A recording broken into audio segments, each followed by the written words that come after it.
சாய்ரா. கடவுளோட நாமத்தை சொல்வதன் மூலம் நம்ம மனசுல ஒரு விதமான சக்தி பெருகுது.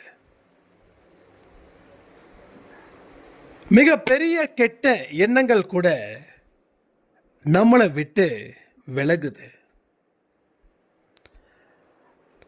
நம்ம வாழ்க்கையில் நன்மைகளே நடக்காதா அப்படின்னு நினைச்சவங்க கடவுளோட நாமத்தை நீங்க மனப்பூர்வமா சொல்லுங்க.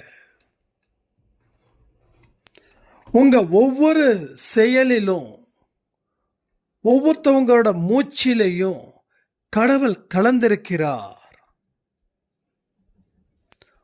உங்களோட ஒட்டுமொத்த வாழ்க்கையிலையும் அவர் இருக்கிறார்.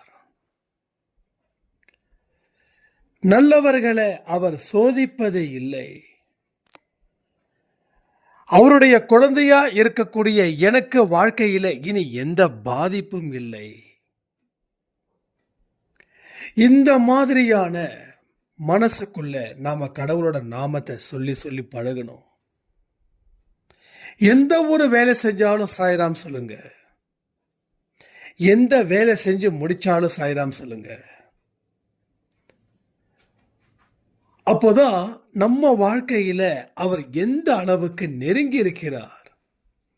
நெருங்கி இருக்கிறவர் என்ன நல்லதெல்லாம் செய்ய போறார் தெரியுமா?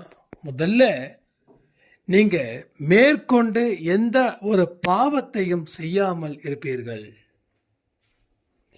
மேற்கொண்டு எந்த துன்பத்தையும் அனுபவிக்காமல் இருப்பீர்கள். மேற்கொண்டு தோல்வியும் இல்லை, அவமானமும் இல்லை. இதெல்லாம் கடவுளோட நாமத்தை சொல்வதன் மூலமாக உங்க வாழ்க்கையில கிடைக்கக்கூடிய நன்மைகள். கடவுள் நமக்கு கொடுக்கக்கூடிய நன்மைகள் சட்டுன்னு வராது, கொஞ்சம் லேட்டா தான் வரும். சட்டுன்னு வந்தா சட்டுன்னு போயிடும். அதனாலதான் கடவுள் நல்லா பக்குவப்படுத்தி அதற்கு அப்புறமா அந்த வெற்றியை கொடுக்கிறார். பக்குவப்பட்ட இடத்துல தான் வெற்றி கிடைக்கும். அடிக்கடி எமோஷனல், யார் என்ன வேணாலும் சொல்லுவாங்க. நீங்க எல்லாத்துக்கும் ஆன்சர் பண்ண என்ன அர்த்தம்? அப்போ நீங்க இப்போ வரைக்கும் ஒரு எமோஷனலா இருக்கீங்க. அப்போ உங்க மனசு பக்குவப்படல. உங்க குழந்தைங்களை பத்தி யாராவது சொல்லிட்டாங்கன்னா எமோஷனல். உங்களை பற்றி, உங்கள் கணவரை பற்றி, உங்கள் மனைவியை பற்றி சொன்னால் எமோஷ்னல்.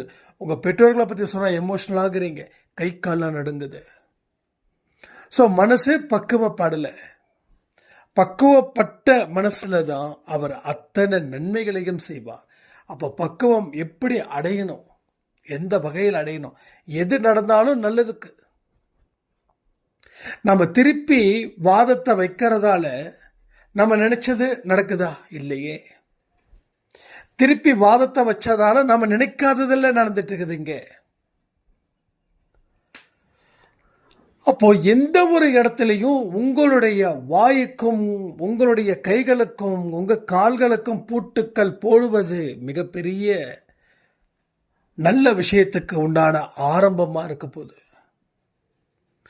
அதனால தான் நான் திரும்ப திரும்ப சொல்கிறேன், கடவுளுடைய நாமத்தை சொல்லும்போது மனசில் சக்தி, மனசில் அமைதி, மனசில் நம்பிக்கை, மனசில் வலிமை எல்லாமே வருது. எல்லாமே. நம்ம ஒரு இடத்துல இருந்து இன்னொரு இடத்துக்கு போகிறதுக்கு என்ன பண்ணுவோம்? ஒன்று பைக்கில் போவோம், காரில் போவோம், ட்ரெயினில் போவோம், ஃப்ளைட்டில் போவோம், இல்லையா? அப்போ நாம் நல்ல விஷயத்தை நம்ம வாழ்க்கையில் நடக்கணும்னா நல்லதை நோக்கி போகணும். நல்லது எங்கே இருக்கு? கடவுள் தானே உங்களுக்கு. ஒரு சாதாரண மனுஷனுக்கு கூட நம்ம மதிப்பு மரியாதை கொடுக்குறோம். ஆனால் கடவுளுக்கு நம்ம மதிப்பு மரியாதை கொடுக்குறோமா? இல்லை. கடவுளுக்கு நிச்சயமாக கொடுக்கல. அப்போ கடவுளுக்கு எப்படி மதிப்பு மரியாதை கொடுக்க போறோம்? ஒவ்வொரு செயல்கள் செய்வதன் முன்னாடியும் அந்த செயல்கள் செய்வதற்கு பின்னாடியும் கடவுளுக்கு மதிப்பையும் கொடுங்க, மரியாதையும் கொடுங்க.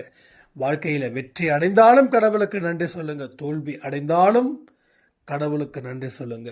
இந்த நன்றிகள் மூலமாகவும் நன்மைகள் செய்வதன் மூலமாகவும் கடவுளின் நாமத்தை நினைப்பதன் மூலமாகவும் உங்கள் வாழ்க்கையில் மிகப்பெரிய வெற்றியை நீங்கள் அடைந்தே தீருவீர்கள் சொல்லி இந்த பதிவை நான் முடிக்கிறேன். ஜெய் சாய்ராம்.